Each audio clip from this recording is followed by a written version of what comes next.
Hi guys, welcome to the Alpine A110. I've been told it's called Alpine, not Alpine, even though it's spelled Alpine.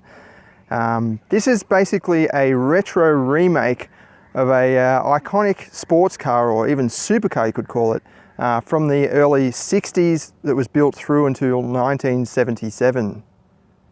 It comprises of a lot of Renault-Nissan parts, although Alpine, the company, is more or less a standalone brand, and if you want to purchase one of these in Australia, you do need to go through the dedicated Alpine showrooms that are set up around the country. There are 3 variants on sale in Australia, including the Premier, Legend and Pure, in reverse order, although they're pronounced and spelt with a French kind of flair to them. This is the Premier edition, so there's just 60 of these coming to the country, and they're fitted with some special features, such as these Fuchs alloy wheels with twin piston brakes hiding behind there at the front. And the Premier is painted in this Alpine blue metallic paint. Looks quite nice. So what is it exactly? Well, it is a supercar in my view because it is mid-engine. So the engine is actually mounted in the middle of the car, although towards the rear of the car, with a small boot at the back and some cargo space at the front as well. It's priced from around $100,000 in Australian money. I'll flash up the full price list now, but it's quite a lot cheaper than a typical or more conventional Italian exotic supercar. So in that sense, it is a bit of a bargain. But it doesn't come with a crazy V12 engine or, some of the high-end exotic materials of those Italian cars. In fact, the majority of the construction of the A110 is aluminium. There's very little carbon fiber or anything like that in the car, although it does have carbon fiber trimmings for this special edition version. But it's still very light, so it weighs just 1,050 kilos, which is not only light by today's standards, but even if you take a look back at the 60s and 70s, 1,000 kilos was the weight of quite a compact car. The design is heavily inspired by the original A110, and I think Alpine has done an excellent job of making a modern interpretation of it. So it's all very unique compared with some of today's modern cars, but you can definitely see the design details carried through from the original A110. That long rear end with the long tail is definitely one of them. The big wide haunches at the back there, even these little sort of dishes here hark back to the original. And then around at the front, you've got some more details that carry through from the original, such as these spotlights that are mounted in sort of towards the middle there. These were independent spotlights on the original from memory. But yeah, definitely it looks quite like the original, just in sort of a modern kind of way. It's pretty small. It's not quite as small as I thought it was. The roof is up to sort of my chest, which is not super low. I've driven some, Lamborghinis and so on that are even lower than that. And it is quite wide too. I mean, I'm not going to say it's wide as in like a Land Cruiser, but it's in pictures it looks like it's really, really small. But in the flesh, it's maybe about the size of a Toyota 86, or even slightly wider than a Toyota 86. Let's check out the interior. For the Premier Edition, you get these one-piece Say-belt seats. They're like racing buckets, basically. You can't adjust the recline position there. You can only slide it along the bottom for adjustment. I find they're not too upright, which is good, so you don't need to really adjust them in terms of the recline. But yeah, they're obviously quite narrow. If you're a very large individual, you're probably going to find these a bit squishy. But overall, even though they look like they don't have any padding, they're quite comfortable.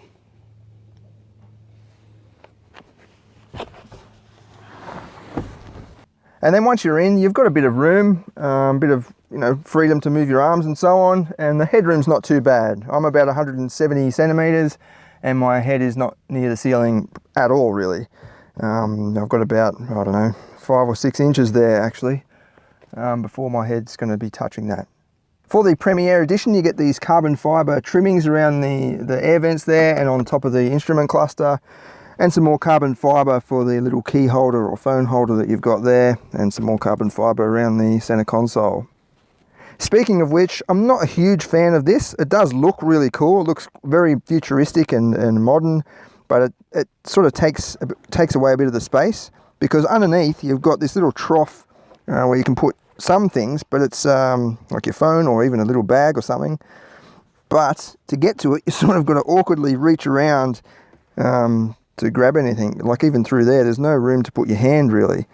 I think my personal preference would be to get rid of that, put these little, the gear selector buttons just up on the front here, and then have, you know, a couple of cup holders or something. Move the start button up here. But, you know, this is trying to be something a bit different. It's not a practical hatch. It's a super sports car dedicated to driving. And there's a little bit more room at the back here, but you can't really put anything there. Like your phone wouldn't fit anywhere there. There's actually a little cup holder or a cigarette ashtray. Typical French. But yeah, there's not too much space to put your things. There's no glove box that I can see. I could be wrong. I've only just picked up this car yesterday. So if I'm wrong with anything, please just let me know in the comments. You only need to see that passenger foot brace down there to see that what this car is about. It's perfect for, you know, Targa Tasmania and sprint races like that, where you do need a passenger, because they can, yes, hold on for dear life while pressing straight into the metal plate. Behind the seats there is a bit more room to put your things. So it's just pretty basic, but if you set up the car or set up the seat in your natural position and you don't really move it, you know you're going to have that space there all the time. I can't really say that for the passenger side, because if you're picking up different passengers and so on and they're moving the seat around, you might get your belongings squashed back there. There is a boot back here, just as a word of warning though. As you reach down to push the button, you do need to be careful, because this boot actually pops out really quickly. In fact, that probably just missed the camera just then, the camera on my head. But yeah, that pops up and you've got a little bit of space there for, you know, an overnight bag or a gym bag or something like that. It does go pretty deep into the sides. It's not too bad. And then at the front, you've got another storage compartment. Just got to pop the bonnet. This is the first time I've opened the bonnet, but oh yeah, that's not too bad. I mean, it's not going to hold much shopping. I don't think there's anything under this. Yeah, nothing. So yeah, you've got a bit of room for an overnight stay or something like that. What this car is about though is driving. So let's go take it for a drive. I'm going to do 2 stints. Little French flag there. 2 stints. I'll do a bit of a comfort sort of driving stint on some highway and open road, and then some sporty driving up in the mountains here. We'll start with the sporty driving just up here. Just before we go, I'll give you a quick demonstration of this touchscreen system. It's not like the Renault system, which is sort of a portrait style, but it does borrow a few of the technologies and some of the, unfortunately, some of the quibbles that the Renault system has. So for example, if I want to turn it off, I've got to push that button and then turn it off. If I want to change the volume, I've got to push that button and then hit these little plus minuses multiple times, and you can actually turn the sound off just with that button and close it up. It's a pretty complex system, so you've got a lot of button pushing to go through. One thing I do like though, say if you've got a station, so I've got 90s there, click 80s, it will stay there. So a lot of cars, you click something and then it will go back to the previous menu, then you've got to go back in, and often it will put you back at the top, so you've got to scroll back down to where you were if you want to just browse the stations. So it's good that it actually stays there. But I think if you go back to the beginning, push home, click on the radio or the media, and then click on this, it goes back to the top like that. So you've got to scroll back down to where you are and then pick your stations. But yeah, as I said, you can go through and pick different stations and it will just stay where it is. Overall, I'm not a huge fan of that screen. I mean, the interface, there's just a bit too many buttons to push to get to where you want to go. But there are some cool race-like displays. So you push this middle button, you've got your oil temp gauge, oops, wrong one, and you can scroll across and you've got intake turbo pressure, intake temp, some more readouts here, so your live power and torque, turbo pressure as well, throttle position, you can do your 0 to 100 and quarter mile, G gauge, power and torque again. Yeah, some cool little gauges and displays to look through. I'll leave it on, just leave it on that one. And then you've also got this configurable instrument cluster. This changes with the driving mode that you've got it in. At the moment, that's just the standard normal or eco mode, or whatever you want to call it, standard normal mode. If you hit sport, the revs build a little bit, and you probably heard the exhaust go a bit louder. But the gauges change as well, and then you can hold it down and you'll get a race mode, and that actually turns the stability control off as well, which is pretty cool. I like cars that, you know, there's no fuss about turning the stability control off. From memory, I think Alfa Romeo is like that with the Giulia. You put it into race mode and the stability control turns off, which is good, because if you're in a track mode, then you obviously don't care about electronic assistance systems. You want to drive the car and experience what the car has, not what the electronics can do. I'll leave it in the race mode. To put it into drive, you just hit D, and you can actually push, sorry, that's not correct. You can actually push D in the sport mode. So if you go back to sport, you can push D and it will give you a automatic shifting. Then you push D again and it will give you a manual shifting. You'll see a little symbol there, say M and D, for different shifting modes. But yeah, in race mode, it switches to manual no matter what. There is stop start, we'll turn that off. There's another stability control button there, that's already off anyway. And then you've got the climate control as well. Electronic handbrake, and let's hit the road. One of the first things you'll notice when you drive this is the fact that it is a mid-engine car. So the engine is right behind your shoulder there. So you get to hear all of the induction noises, the combustion even, and the turbo whistling and everything right behind your shoulder. And that definitely enhances the cabin experience, makes it feel very exciting even when you're just cruising around like this.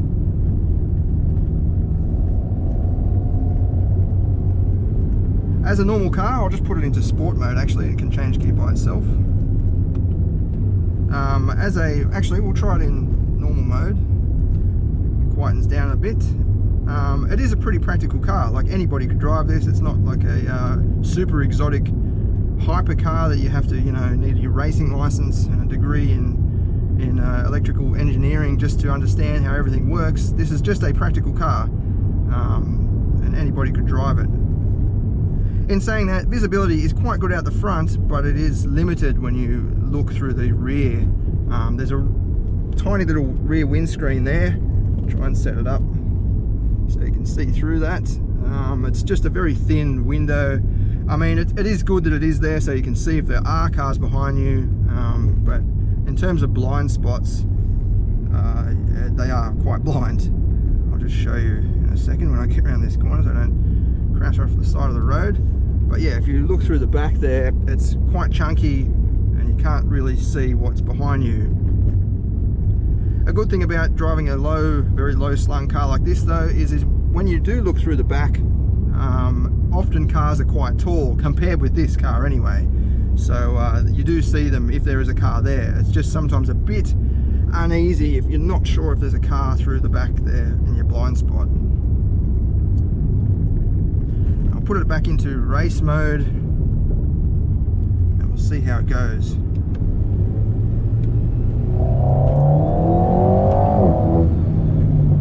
Nice little noise there, burble on the exhaust.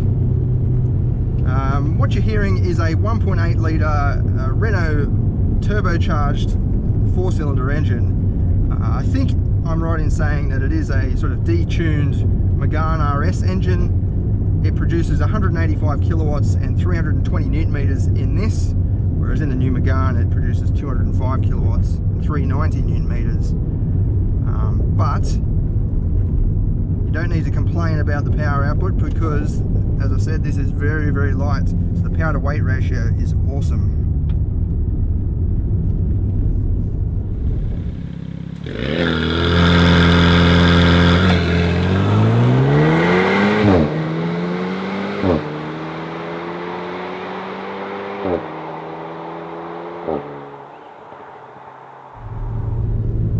Renault claims 0 to 100 comes up in 4.5 seconds. I have time 0 to 100 with our V-Box, but I won't tell you what we got. I'll wait for the our 0 to 100 video before you find that out. But I will say it is extremely quick. It's a very quick car. Change down, full throttle.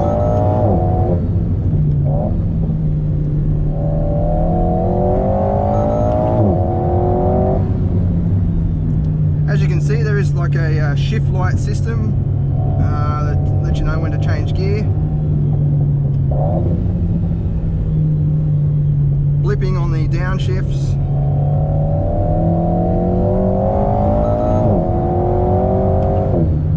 And being a mid-engine car, there's actually a lot of traction at the back. And the more power you, well, not the more power, but as you apply power, the weight shifting puts even more weight on the rear wheels and gives you even more traction. So when you're coming out of a corner, if you feel like drifting or something like that, you can't really just apply the throttle. It's not one of those cars where you can come round to the apex or just before the apex and just kick the throttle and it will kick the tail out. This is a car that you need to use momentum to provoke a drift. I really like the suspension setup on this car. It's not unforgiving like some of the more high-end supercars. It actually, the suspension has a good compression range, so it absorbs bumps and, you know, undulations in the road, and it doesn't really upset the balance of the car.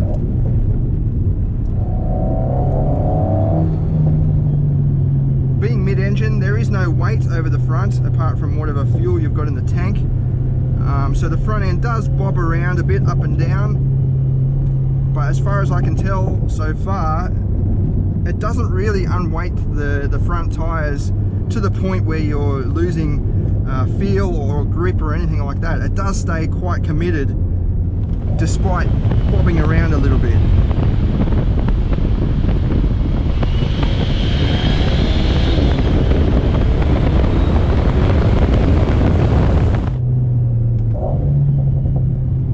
It is very exciting to drive though, even with the bobbing around and all that. It's got a lot of theatre to it, a lot of excitement.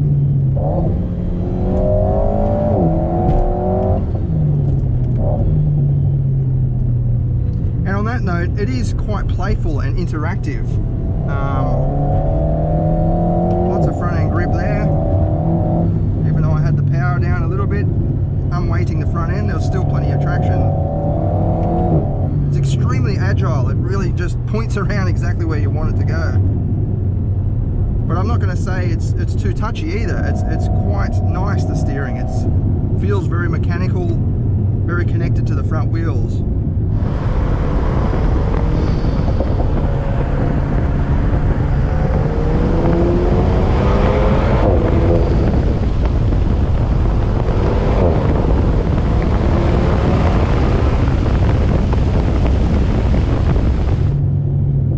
It is very playful, so you can throw the weight around a little bit and it will respond.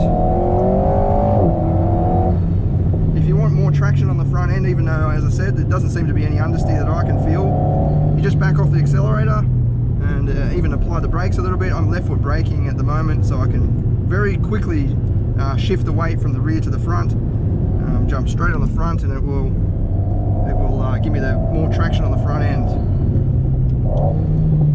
For example, if I'm coming around here, I can accelerate on the brake, accelerate, brake, accelerate, and just really throw the tip the car forwards and backwards and control where I want the most grip for you know, safe but fast journey around the corner.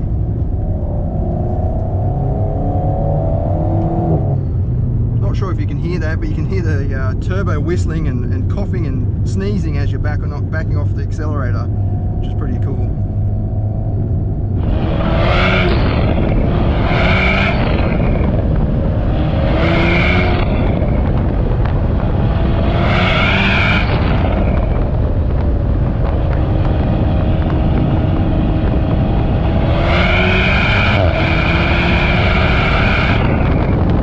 In terms of sporty driving, this is an awesome driver's car. Like it does exactly what you want it to do. It's got excellent grip and agility to it, and it is extremely fast. Downhill corner.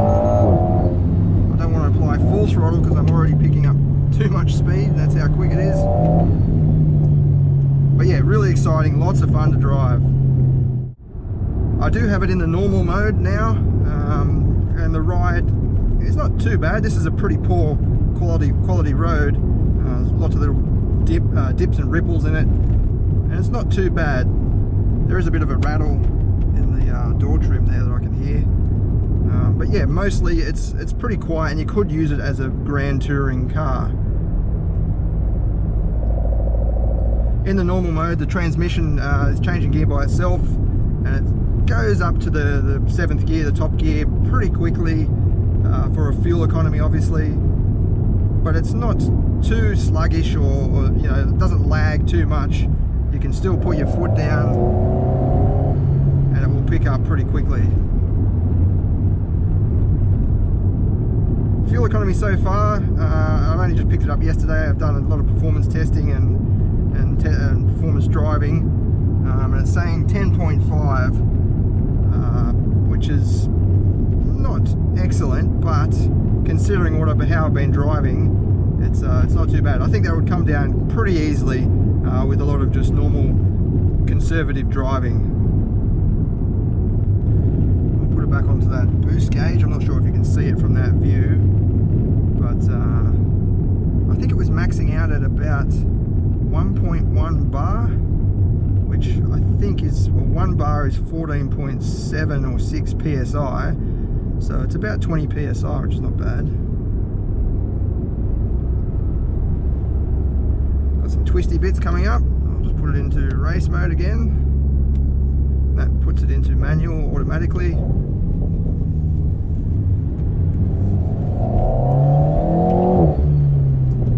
Good brakes. Being so lightweight, the car, it doesn't need heavy duty stoppers to pull it up.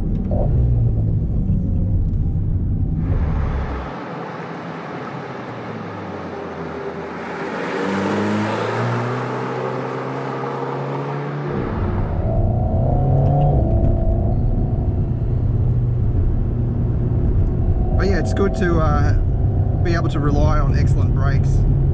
I'm not sure what the standard model gets, because I remember reading a press release for the Premier edition, and it gets Brembo brakes. So I don't know what the normal model gets. But in saying that, weighing just over 1,000 kilos, it's going to be, you're going to have pretty good braking anyway.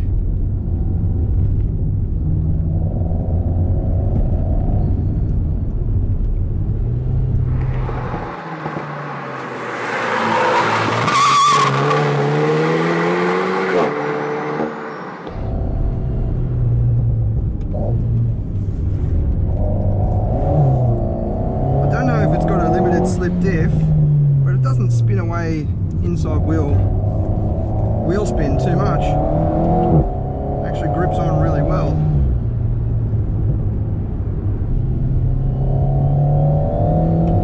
Smooth gear changes, it sort of just burbles or pops into the next gear. Not too much, you know, shunt in the back or anything like that, and they're very quick as well.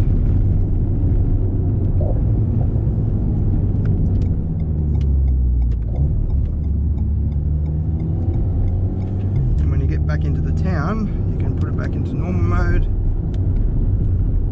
and just cruise. Put it back into D actually, and it becomes a fairly civilized, conventional little sports car.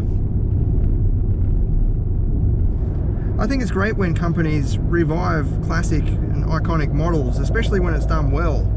And I think Alpine has done really well with this A110. You know, there's a lot of cars on the market at the moment that are fit for purpose and very practical and economical, but they are a little bit boring, you know, and between the brands they're very, very similar. Whereas it's cars like this that, you know, they're aspirational and have some sort of passion behind them. And I think this will be a collector's item in the future too, just like the original. So in that sense, it could be a good investment. As for 100 grand, I think it's not too bad, the price. Its nearest competitor would have to be the Porsche Cayman, in terms of just being, you know, a coupe, mid-engined, and they start from about 120, 130 grand in Australia. So in that sense, you are getting a bargain with this Alpine. and it offers similar performance or even better performance if you compare it to a base model Cayman. I'll just show you the overtaking. So it's 100 here, the speed limit. This guy's going 60. So I'm in normal automatic, nail it. Easy, does it with no problem at all. And one thing I forgot to mention too, when you've got it in race mode, I'll just put it back in, you can double tap the downshift paddle. I'll just pick up some speed. And I'll hit the brakes, make sure that truck's well behind me. Slow down a bit and I'll double tap. So you'll actually remember that you touched it twice and go down to the next gear if it's available, you know, if you're not screaming the engine revs too high. And even just then, the engine revs went quite high back into second gear. And that's awesome when you're on a track, because sometimes you're coming so hard into a corner from a high speed, like in 7th gear, you want to get back down to second as quickly as possible. So you just double tap, triple tap that paddle, and it will eventually put you into second gear as soon as it's possible. I will be putting together a more in-depth review on the website soon, a written review, and I'll go into a few more of the details. And of course we'll do our 0-100 and engine sound video for you. In the meantime, thanks for watching.